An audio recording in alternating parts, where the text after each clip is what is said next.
अपने राज्य की ताजा तरीन खबरें देखने के लिए एकमात्र विश्वसनीय यूट्यूब चैनल महाराष्ट्र माझा न्यूज देखना ना भूलिए।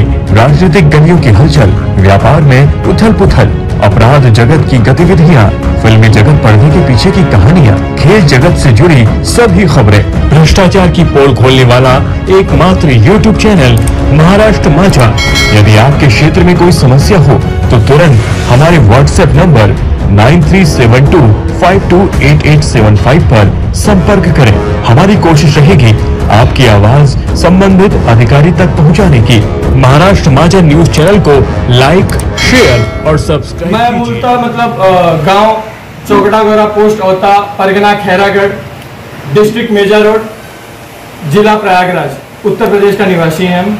हमारे गांव में दो भूमाफिया पिता पुत्र सरकारी जमीनों पर, सरकारी चकमार्ग पर और सरकारी नवीन पट्टियों पर, जो कि भूमिहारी जमीन होती है, ग्राम पंचायत की जमीन होती है। नाम क्या है?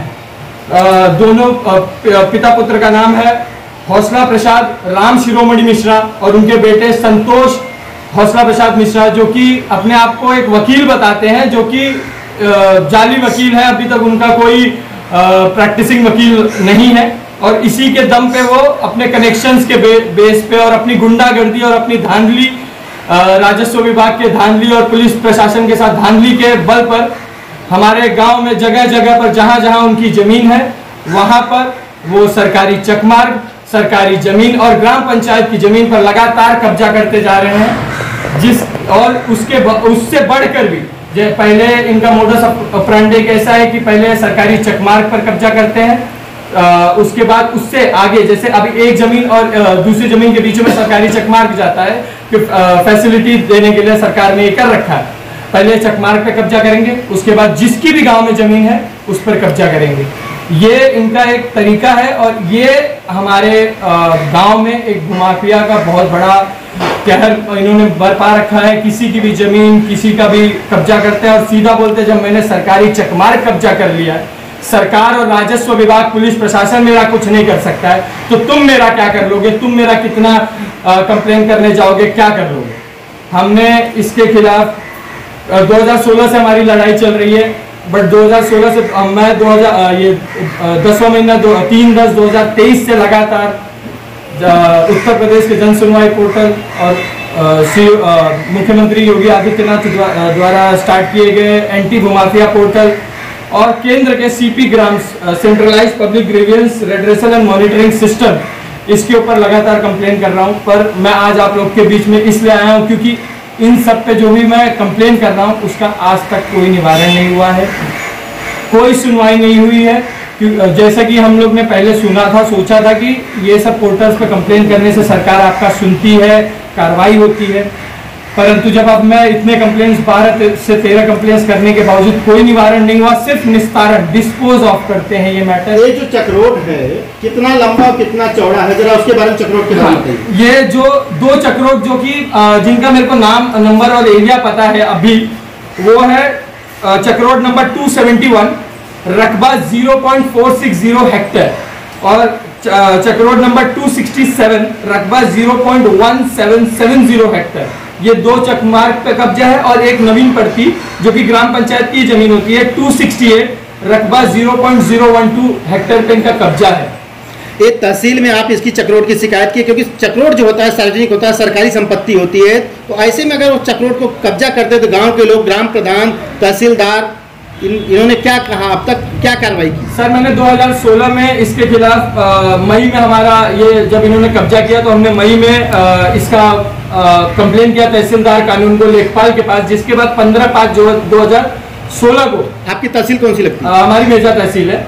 मेजा तहसील के लेखपाल, कानून को वगैरह पुलिस बल के साथ गांव वालों और गांव प्रधान की मौजूदगी में सीमांकन हुआ सर, जिसमें उनकी लेखपाल ने अपने रिपोर्ट में ये लिखा कि इन्होंने सरकारी चकमार्ग पर, नवीन पड़ती पर और मेरी भी जमीन जो कि इन्होंने कब्जा कर रखा है और इनके खिलाफ उत्तर प्रदेश संपत्ति क्षति निवारण अधिनियम की धारा 3/5 जो कि जिसे बोल सकते हैं Uttar Pradesh prevention of damage to public property act 1984 section 3/5 के तहत FIR दर्ज करने और कार्रवाई करने का आदेश पारित किया। बट आज 8 8/6/2016 का दिया हुआ आदेश आज तक कोई कार्रवाई नहीं हुई है सर। क्या चाहते हैं आप सरकार से, उत्तर प्रदेश सरकार से? सर मैं ये बस ये चाहता हूं कि मैं जो मेरी जमीन पर कब्जा हुआ है उसके खिलाफ तो मैं कोर्ट में मई 2016 से ही हूं। मेरे जमीन पे स्टे ऑर्डर होने के बावजूद ये लोग ने कब्जा और बढ़ाया और मैंने उसके लिए कंटेम्प्ट ऑफ कोर्ट भी अभी दाखिल किया हुआ है। परंतु मैं अपनी जो पर्सनल जमीन का लड़ाई है उसे मैं कोर्ट में लड़ता रहूंगा। पर मेरा एक ही दुख है कि अगर सरकारी चकमार्ग पर कब्जा नहीं हुआ होता तो मेरी जमीन पर कब्जा करने ये नहीं बढ़ते। अगर आप सरकारी चकमार्ग पर कब्जा करके आप दूसरे की जमीन में मतलब कब्जा करने घुस गए, इसका मतलब सीधा सीधा है कि आपको सरकार और राजस्व विभाग से कोई डर नहीं है, कोई कुछ नहीं है। तिवारी जी क्या कहना चाहते हैं इस बारे में? सर जिस तरह से जैसा कि आप बताना चाहता हूं कि देवरिया में 2016 में जो कांड हुआ था जिसमें कि 2016 का मामला था, जिसमें कि 2023 में एक मामला था जिसमें 6 लोगों की मौत हुई और उसमें 16 लोग सस्पेंड हुए थे।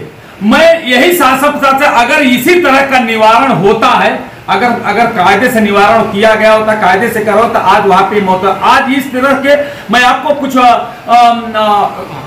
ग्राफ मैंने इकट्ठा किया कि यूपी में जमीन से जुड़े 26,945 केसें हैं। और सर मैं आपको बता 3 महीने में 7,772 की संख्या, 3 से 6 में 4,600 और 3 से 5 महीने के अंदर 14,804 और 5 साल में 2,409, 6 महीने में 1 साल में 10,258, कुल मिलाकर 65,945 मामले चल रहे हैं, जिसमें 3,021 लोगों की मौत हुई है। उत्तर प्रदेश के जो मुखिया हैं योगी आदित्यनाथ जी से क्या अपील करना चाहेंगे? मेरी हाथ जोड़ के अपील है सर, मैं बहुत पीड़ित हूं। मैं सोचा था कि जिस तरह से आदित्य योगी नाथ के शासन में उत्तर प्रदेश में गुंडा राज खत्म हो गया, गुंडों पे बुलडोजर चलता है, मगर इस तरह से जो राजस्व विभाग के लोग भ्रष्ट अधिकारी मिलकर पूरा सिस्टम इनका, किसी की जमीन अगर कर, हर गांव में एक माफिया पैदा कर दिया ये राजस्व विभाग ने।